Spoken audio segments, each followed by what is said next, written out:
Hello, YouTube. My name is Jen, and I'm with Understanding Energy. That's my astrology and healing and channeling sort of brand name, Understanding Energy. And this is my cat, Jules. And I'm showing her because you might see a bit more of her. She wants to be up here.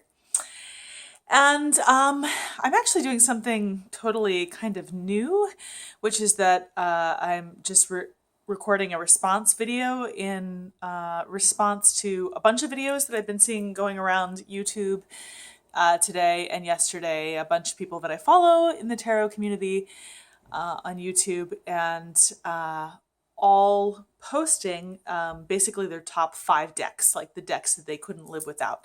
And this was started by Kelly Bear, who asked, I guess, what our 5 decks would be, that if we could only have 5 or if we only had 5 for a year.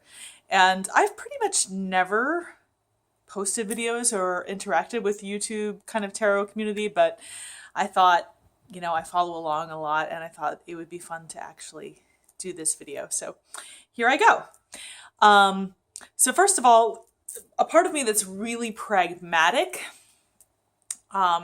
was thinking about a couple of things. One is that if I knew I was going away on a trip, possibly I would buy decks that I do not currently have. You know, because I would buy decks that I know a lot about or have heard a lot about, but don't actually own in order to maybe study them or so on. So I made a short list of those. So these are decks that I would definitely consider working with. And then I'll get to actually ones that I already have that and kind of play the legit game then. But the decks that I would definitely consider buying if I knew I was going to be away for a year and I had a long time to study. A Thoth deck, the Tarot of the She, I've heard a lot about, and I love fairy energy. Marielle Tarot, the Wildwood, Wild Unknown. Crystal Mandala cards, I'm including some Oracle cards with this by Alana Fairchild, also because I would love to work with crystal energy more. The Messenger cards, Connected and Free Oracle, and the Centennial Rider Waite. So those are ones that I would consider buying if I knew I was going to embark on a trip. And then maybe like use one of those instead of the ones I'm about to present. But now I will show you the ones that I have that I would probably take with me. And I just went kind of purely on instinct with this, and some of my own answers surprised me. But I'm a big believer in trusting intuitive instinct. So even though I could certainly rationalize other decks, or I would miss not having an animal deck or a moon deck or something like that, I'm going to go with what my instinct told me would be the ones I would work with if I could only work with 5 for a year. And so these are tarot decks and also some oracle decks. So first of all, a Rider-Waite deck. There's no way I would not have a Rider-Waite deck. You know, I'm still very much studying and learning. This is the Universal Waite deck. So I'm not saying it's the best out there. And like I said, I would consider getting this Centennial Rider-Waite because I've heard so many great things about it. But for the time being, the deck I actually have is the Universal Waite. So this would be the one I would take. And for study purposes and so on. And I really like the colors in this one. I like the fact that it has kind of more muted colors. It doesn't feel overbearing to me. And this is just the Rider-Waite deck that I've always had. So I would take that.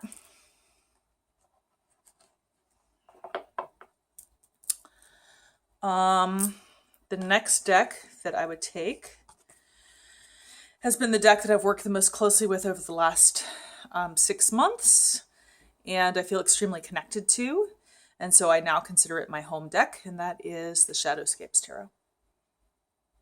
And this is the one that I actually did tarot channeled writings with, using as a source, and where I did channeled writings for all of the tarot cards. So this was the deck that I connected with and that prompted me to really start doing that. I didn't post pictures exclusively of Shadowscape on my website when I did the tarot channeled writings.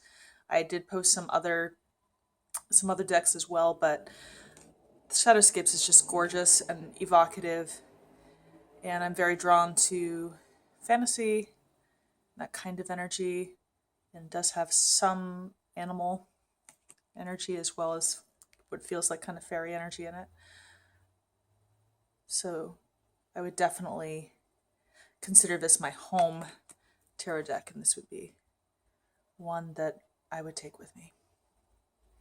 Oh, this is another cheating part, but another part of my pragmatic side said, even if I couldn't take, playing along with this game and with the limited space idea, even if I couldn't take more than 5 physical decks, I would probably still have my smartphone or my tablet or both.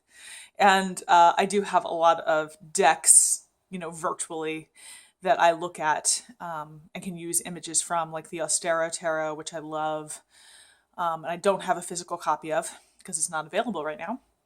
The Tarot of the Hidden Realm, the Wildwood Tarot, and the Wild Unknown. I have, amongst other ones, copies of all of those on my phone and my tablet, so I wouldn't be totally 100% without them. Hopefully. Anyway, getting back to my actual answers. So, Universal Waite, I would take. Shadowscapes. Oh, I just want to show one more from Shadowscapes. I love the World card. I just love this World card. I think it's absolutely gorgeous. So.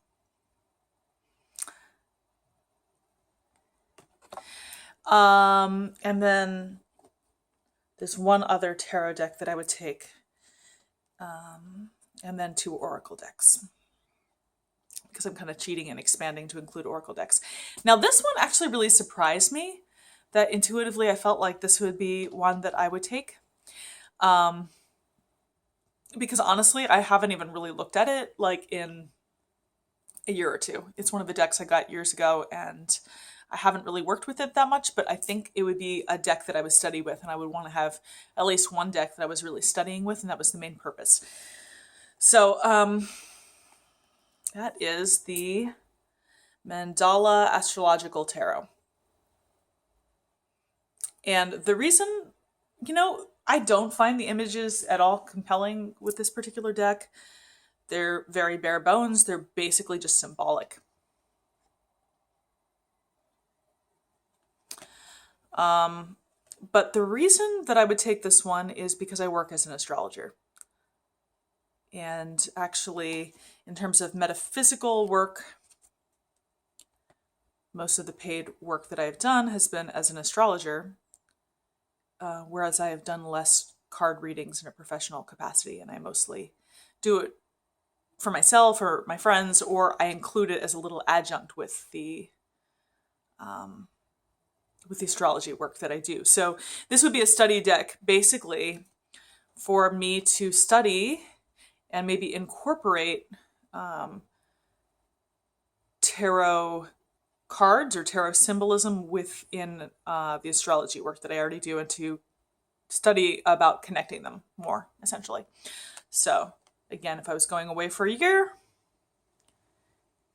I could see that being really useful and important for me to be able to connect those fields of study. So that is the Mandala Astrological Tarot, and there is some good, there's nice colored pictures and good descriptions in the book that comes with it, so I could definitely dig into that. And then, like I said, I altered the challenge a little bit in terms of choosing 2 oracle decks, and the 2 oracle decks that I chose were the Goddess Oracle. Again, this is one of the first 2 oracle decks I ever got, along with the Gaia Oracle, and I would really miss the Gaia Oracle. But I chose the Goddess Oracle, I think, just so I could work with goddess energy. I also really love the Kuan Yin Oracle, but Sorry, she's very striking and provocative, and sorry for the nudity. But there are provocative and very lovely images in this particular deck. So I love Kuan Yin. I love the Kuan Yin Oracle. I love the Isis Oracle. I love my Gaia Oracle, but this Oracle is really wonderful for connecting with goddess energy, and I could totally see doing channeled writings or just working with these individual cards. This is one of the decks that I've worked with the most extensively because I had a friend that for at least 3 or 4 months, pretty much weekly, we would pull Goddess Oracle cards and then discuss weekly how those cards had resonated in our lives. So I learned a lot about these different goddesses and how I related to their energies. And as you can see, it's a really beautiful deck. So, Goddess Oracle.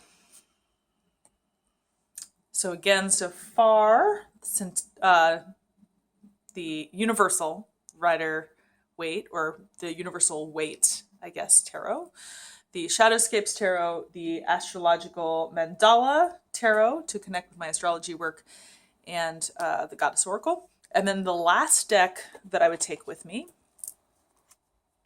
for a year is the Faeries Oracle by Brian Froud. And primarily to work more with fairy energy. I'm very Neptunian. I have Pisces rising and a Pisces moon. And I do think that fairy energy and sort of channeling is a prime way that I connect on the metaphysical level. So there are a lot of decks that are richer and darker and that more evocative maybe that I really respect, but Neptunian energy is very important to me. So I do find myself being drawn to working more with fairy energy. And there's lots of different kinds of energy in this deck. And I feel like I really haven't worked with it that much, so I've barely even scratched the surface. So it would be nice to get to know it more. This one kind of puts me in a whole other space just looking at that one.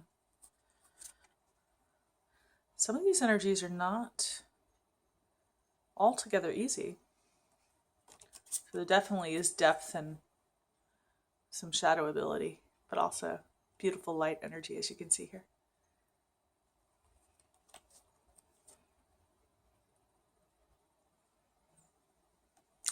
The other thing about the Faeries Oracle, which I really love, big hardcover book with really meaty descriptions, like several pages for each card. So those would be my five decks if I only had 5 decks for a year, and I'm including tarot and oracle, and not including the ones that I hopefully would still have access to on my phone or the ones that I would maybe order, but just the top 5 amongst the ones I already have, again, would be the Universal Waite, the Shadowscapes, Mandala Astrological Tarot, Goddess Oracle, and Fairy Oracle. And that would, I guess, be a nice, well-rounded set for me too. So anyway, just wanted to share, and I'll be back on here hopefully soon with some more stuff for understanding energy and more astrological related stuff, because I haven't posted anything about that in a while. And I wanted to also read some more of the tarot channeled writings that I did, which are now all up on my website, jenniferparty.com. But for now, I just wanted to kind of join in with these little responses I've seen going around, because I love hearing what kind of people's most essential decks are, or the ones that they really want to deepen into right now. So kind of the picking 5 decks right now is very compelling, and I've watched 5 or 6 of these videos, so I just wanted to chip in and share my voice and some of what I would want to connect with. Okay, so thanks so much, and thanks for watching, and it was nice to connect to you guys, and I will hopefully see you later. Enjoy your weekends.